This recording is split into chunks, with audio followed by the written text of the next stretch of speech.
A poll tax is a tax assessed on an individual, usually as a condition of voting in an election. Several countries utilized poll taxes throughout history, though they have not been very popular.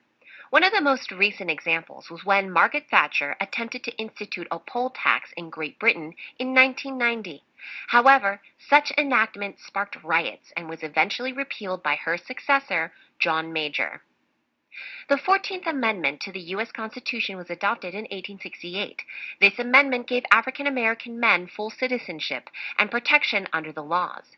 In order to combat the amendment, some states, mainly the former Confederate states, began setting up a society in which whites were treated as supreme and African Americans were discriminated against. These states adopted certain laws and legislation known as Jim Crow laws, which separated African Americans from whites. Examples of Jim Crow laws are literacy tests in order to vote, poll taxes, and segregation at work on buses, schools, and other places. Jim Crow laws proved effective in deterring African Americans from voting.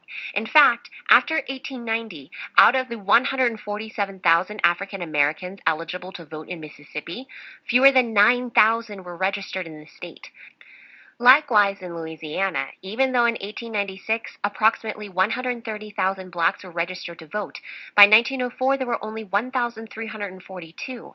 However, poll taxes and literacy tests did not just affect African Americans, they also had the effect of keeping poor people of all ethnicities from voting. Striking down Jim Crow laws was at the forefront of American politics after World War II until the 1960s. The atrocities perpetuated by Nazis against the Jews highlighted an extreme consequences of believing one race is superior to another. Additionally, a mass movement against discrimination and racial segregation, known as the American Civil Rights Movement, shed additional light on the problem with Jim Crow laws.